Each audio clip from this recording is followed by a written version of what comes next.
You are not checked by your performances. You are checked by how you handled failures. Fortune 500 के बारे में तो आपने सबने सुना है ना, Fortune 500 कंपनीज, उसमें से कहीं सीईओज को मैं मिला हूं, नेशनल इंटरनेशनल सेमिनार्स में हम मंच पे साथ में रहे हैं। अभी 2 साल पहले शिव खेरा और हम लोग साथ में थे, बहुत अच्छी बातचीत वार्तालाप हम मंच पे बैठे तब हुआ था। बड़े बड़े सीईओज को मैंने पूछा है, मल्टीनेशनल कंपनीज के सीईओज को, कि the person to whom you are paying more than 10 crore rupees per annum in salary, what do you ask them in their interviews? तो एक बड़े मल्टीनेशनल कंपनी के सीईओ ने मुझे पूछा था कि Swami, this is the first time I am asked this, कभी हमने ये नहीं सोचा था। मैंने बोला कि क्योंकि कई एग्जीक्यूटिव्स हैं, उनकी एनुअल तनख्वाह है 50 करोड़ 100 करोड़। मैं जागृत अवस्था में बोल रहा हूं।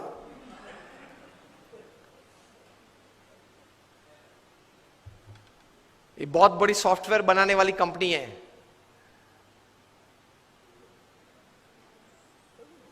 हाँ, इन्फोसिस नहीं, इंडियन कंपनी है, अमेरिकन कंपनी है। एलिसन उनका सीईओ है, एलिसन। ऑरेकल कंपनी है, आप नेट पे जाके ऑरेकल खोलना, एलिसन नाम डालना और उनकी तनख्वाह आप देखना। पिछले 5 साल की उनकी एवरेज तनख्वाह है $400 million per year. Silence. $400 million, $1 million मतलब 65 करोड़ गिन लो, चलो राउंड फिगर 70 करोड़ गिन लो। $1 million is, that is $10 lakh is 7 crore rupees. So 400 million is 2800 crore rupees per annum salary. अब देख लेना, मैं नाम देता हूं, Allison, ELLISON, he is the CEO of Oracle। अब नाम देख लेना। अभी परसों ही आपने सुना होगा सुंदर पिचाई का, गूगल के सीईओ, पर डे की सैलरी 3.5 करोड़। परसों ही न्यूज थे,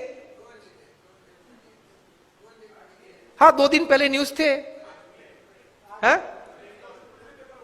in the print media it is today, electronic media में 2 दिन पहले आ गए थे ब्रेकिंग न्यूज में। लास्ट ईयर फाइनेंशियल ईयर की पूरी सैलरी उनकी 1285 करोड़ थी, टू बी एग्जैक्ट 1285.5 करोड़, मतलब रोज की तनख्वाह 3.5 करोड़ की।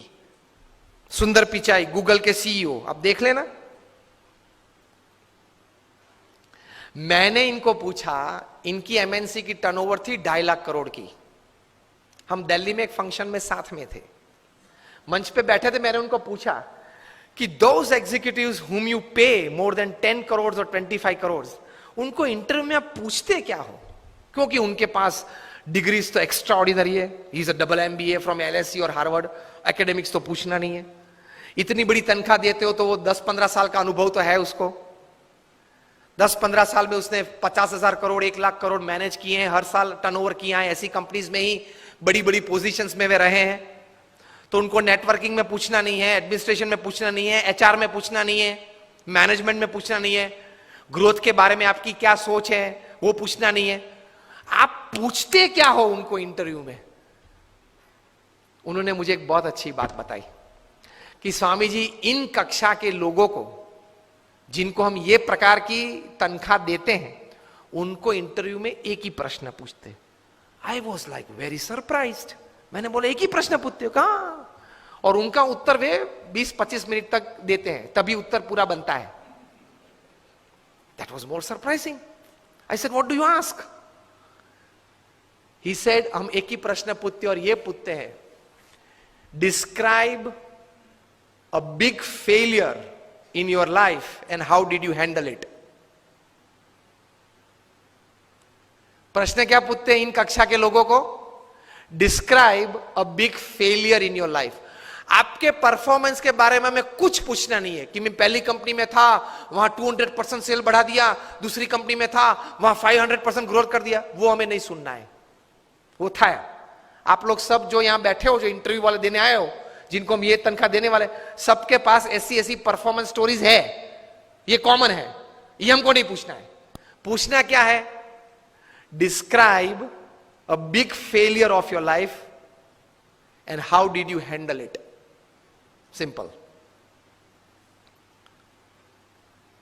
परफॉर्मेंस से आपका कैलिबर का टेस्टिंग नहीं होता, वो तो किसी को भी चांस मिल जाता है, प्लेटफॉर्म मिल जाता है तो कूद लेता है। How did you handle failure? How did you handle a setback? How did you handle a fall in your life? That is important. क्योंकि अब रूटीन में जब हमारी, अगर हमने आपको हायर कर लिया, रूटीन में हमारी कंपनी चलती होगी, तो आप तो अच्छा परफॉर्मेंस दिखाने नहीं वाले हो। लेकिन कंपनी में अगर बड़ी आफत आ गई तो आप क्या करोगे वो बताओ। बाकी तो आपकी जगह और कोई भी ये कंपनी चला लेगा। Isn't it a very important question?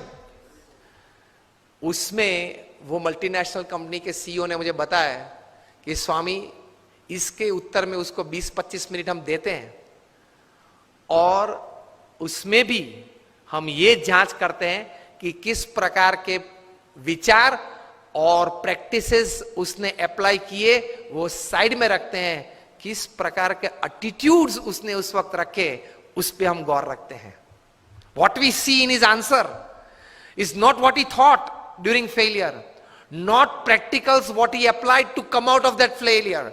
What we see is what type of attitude he kept when he was a failure, when he met failure in his life. तो महान लोग ये परिस्थिति में इस प्रकार के एटीट्यूड्स रखते हैं। तो इसमें यह बात आती है गम खाने की। ये बहुत बड़ा विचार जो प्रमुख स्वामी महाराज ने दिए, उसमें कई प्रकार के ऐसे अर्थ आ जाते हैं। That is the greatness of life. How do you handle failures? Failure handle में सिर्फ आपका एटीट्यूड, एक ही शस्त्र आपके पास रहता है। हां, ऐसी परिस्थितियां जीवन में आएगी जब आपके मोबाइल नंबर में 400 फोन होंगे, किसको फोन करूं वो तकलीफ में आ जाएंगे आप। Even if you are the Sahara of thousands of homes, when you are lying बेसहारा in तिहार for 4 years, किसको फोन करूं? उनके मन में भी दिक्कत होगी ना कि अभी 4 साल से 10,000 करोड़ के रुपए के व्यक्ति तिहार में है, किसको फोन करते होंगे वो? मोबाइल में तो होंगे 1000 से ज्यादा नंबर। आपके सिटी के, बेंगलोर के किंग ऑफ द स्काईज जब भारत छोड़ना पड़ा, तब भारत का पासपोर्ट नहीं यूज कर पाए, डिप्लोमेटिक पासपोर्ट पे भाग गए ना। अभी वापस लाने की सब प्लानिंग चल रही है, आएंगे शायद, और अगर मुंह खोलेंगे बड़े बड़े तकलीफ में आने वाले हैं। तो फेलियर्स जब आते हैं तब एटीट्यूड्स किस प्रकार का रखते हैं, that is very important in life. Blame game चालू हो जाती है। तो ये व्यक्तिगत जीवन में है। तीसरा एक बात कार्य दृष्टि से, कि कर्म करना हमारा अधिकार है, फल पे हमारा अधिकार नहीं है। If there are 100 things which are in your control that you can effect the end result, there are 1000 factors which are not in your control which can negatively effect the end result. Yes और no? आपने बड़ा अच्छा धंधा चालू कर दिया लेकिन government की पॉलिसी बदल गई तो?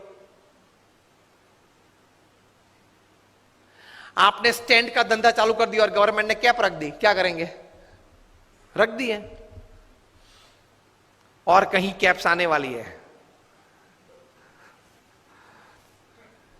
मतलब there are thousands of factors which are not in your control which can actually effect the end result.